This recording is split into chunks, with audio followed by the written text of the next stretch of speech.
Allah Ta'ala sebut dalam Quran, laqad kana lakum fi rasulillahi uswatun hasanah, ilal akhir ayat. Allah Ta'ala kata, kami jadikan Rasulullah ini adalah contoh tauladan yang sangat baik kepada manusia. Kita hidup di zaman lah ni 2021, ramai orang boleh beri contoh, tapi susah nak cari orang yang jadi contoh. Agak-agak boleh faham lah. Saya pun macam tak apa faham lah. Boleh kan? Ramai orang yang boleh bagi contoh, tapi nak jadi contoh susah. Tapi Allah Ta'ala bagi tahu kat kita, Nabi Muhammad ni, aku jadikan dia ni sebagai contoh tauladan dan ikutan kepada kamu semua. Jadi kalau kita tengok dalam sejarah dikaji oleh manusia tentang Nabi Muhammad, sebelum kita nak pi pada tajuk kita, perkenalan sikit. Kalau kita tengok seorang lelaki yang bernama Michael Ishaq, seorang lawyer dan sosiologis. Dia kaji tentang 100 tokoh manusia yang berpengaruh di dunia. Dia kaji tentang Albert Einstein, dia kaji tentang Abraham Lincoln, dia kaji tentang Gautama Buddha, dia kaji tentang Mahatma Gandhi, dia kaji tentang Jawaharlal Nehru, dia kaji tentang David Beckham, dia kaji tentang ramai lah, 100 orang. Nabi Isa, Isaac Newton, Nabi Muhammad, dia kaji semua. Lepas dia kaji 100 tokoh manusia yang berpengaruh di dunia, dia tulis satu buku, The Most Influential People in the World, 100 ranking, 100 tokoh manusia yang paling berpengaruh dalam dunia. Bila dia nak susun ranking tu, siapa nak duduk nombor 1, duduk nombor 2, duduk nombor 3, nombor 10, 20, 30, 55 sampai 100, dia kata saya terpaksa meletakkan Nabi Muhammad di tangga yang pertama. Sebab apa? Sebab bila dia kaji tentang semua orang punya biografi, dia kata depa-depa ni hanya berjaya di dunia saja. Tapi Muhammad ni seorang manusia yang bukan sekadar berjaya di dunia, tapi juga berjaya dalam kehidupan yang selepas daripada dunia ni. Dia tak abaklah akhirat, dia abak kehidupan selepas dari kematian. Siapa kata? Michael Ishaq kata. Tuan-tuan pernah dengar nama Mahatma Gandhi? Pejuang keadilan di India. Hari-hari dia pakai kain ihram, kain putih dua lai tu dia pakai. Pergi mana pun dia pakai kain putih tu. Dia tak masuk Islam, mati dalam keadaan bukan Islam.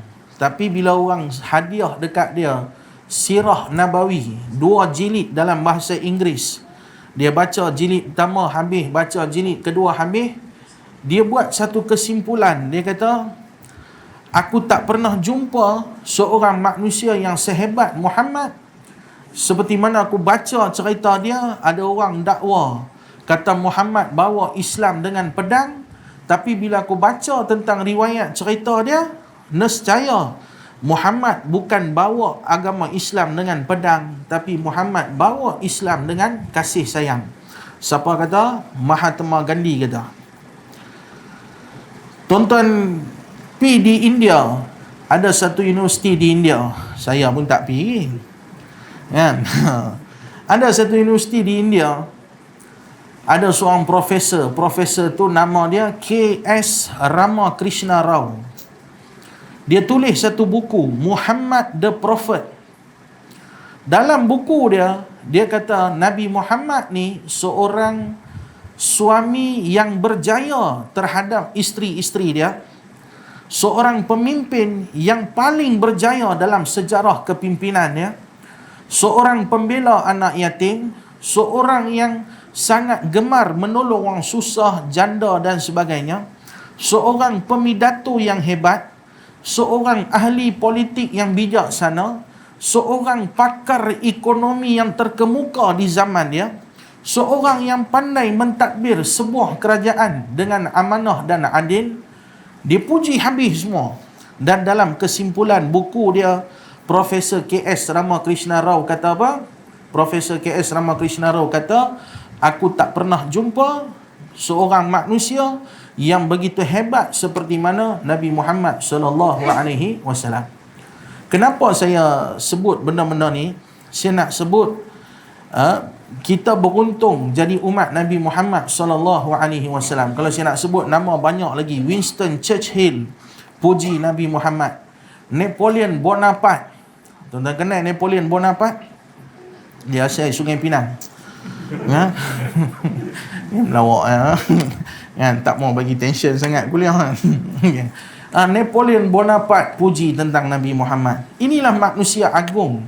Tuan-tuan, yang kita beruntung malam ni kita berada dalam bulan Rabiul Awal, yang mana kita nak sambut hari kelahiran baginda Nabi Muhammad sallallahu alaihi wasallam. Yang mana mereka kagum dengan kehidupan Nabi Muhammad, tetapi mereka tidak mendapat hidayah untuk memeluk ajaran yang dibawa oleh Nabi Muhammad sallallahu alaihi wasallam. Kita ni untung lebih. Kita lahir dalam Islam. Allah Ta'ala pilih kita sebagai orang Islam, dan kita ada satu contoh ikutan yang sangat hebat dalam sejarah kehidupan manusia. Tidak lain tidak bukan, nama dia adalah Muhammad bin Abdullah bin Abdul Muttalib bin Hashim bin Abdul Manaf bin Qusay bin Kilab bin Murrah bin Ka'ab bin Lu'ay bin Ghalib bin Fihir bin Malik bin An-Nadar bin Kinanah bin Kuzaimah bin Mudrikah bin Ilyas bin Mudar bin Nizar bin Ma'ad bin Adnan. Saya pun baru hafal tadi dalam kereta. Takat tu ialah baru hafal pun. Kan? Saya 2 tahun sudah kot dijemput ceramah oleh Mamak Malbari. Mantap, saya mamak duduk dalam almari ya. Kan? Ni Mamak Malbari. Mamak Malbari jemput saya ceramah di Selayang dengan Maulana Anwar, Ustaz Maulana Anwar. Dua orang kami pilah malam tu, dia bagi flight tiket, bagi hotel, esok pagi sambut. Amalan Persatuan Mamak Malbari ni tiap-tiap tahun lah sebelum Covid. Tak tahulah masa Covid ni apa jadi, tak tahu. Tapi sejak daripada adanya persatuan tu, sampailah sebelum Covid 2 tahun sudah kami pergi. Tiap-tiap tahun Maulid Nabi, mereka nanti buat biryani kambing 10,000 bungkus di Selayang. 10,000 bungkus. Tak apa yang tu. Dia buat atas tu stiker We Love Muhammad. Dia bagi kat semua orang, termasuk orang bukan Islam. Siapa yang duduk area situlah, mereka pergi bagi. Kemudian akan dijemput ustaz-ustaz ceramah lah, cerita tentang Nabi Muhammad. Jadi kebetulan pagi tu saya forum dengan Ustaz Bashir, salah seorang ustaz terkenal jugalah di Kuala Lumpur. Tuan-tuan boleh carilah saya dalam YouTube. Dia Mamak Malbari, saya Mamak 786, lain kampung. Mereka main daripada Kerala, tok saya main daripada Tamil Nadu. Jadi mereka ni, dia kata budaya Mamak Malbari, anak daripada kecil lagi disuruh hafal nasab keturunan Rasulullah tadi tu, sekurang-kurangnya sampai Adnan yang ke-20 tadi tu. Jadi tuan-tuan pun kalau boleh bagi biasa anak-anak kita kenal nasab keturunan Nabi Muhammad sallallahu alaihi wasallam. Lah ni depa buat lagu. Takut nak hafal lagu tu jadi susah, buat lagu senang ingat sikit. Muhammad bin Abdullah bin Abdul Muttalib bin Hashim bin Abdul Manaf. Tuan-tuan carilah saya lagu tu dalam YouTube. Pasal kuliah pun tak boleh panjang-panjang.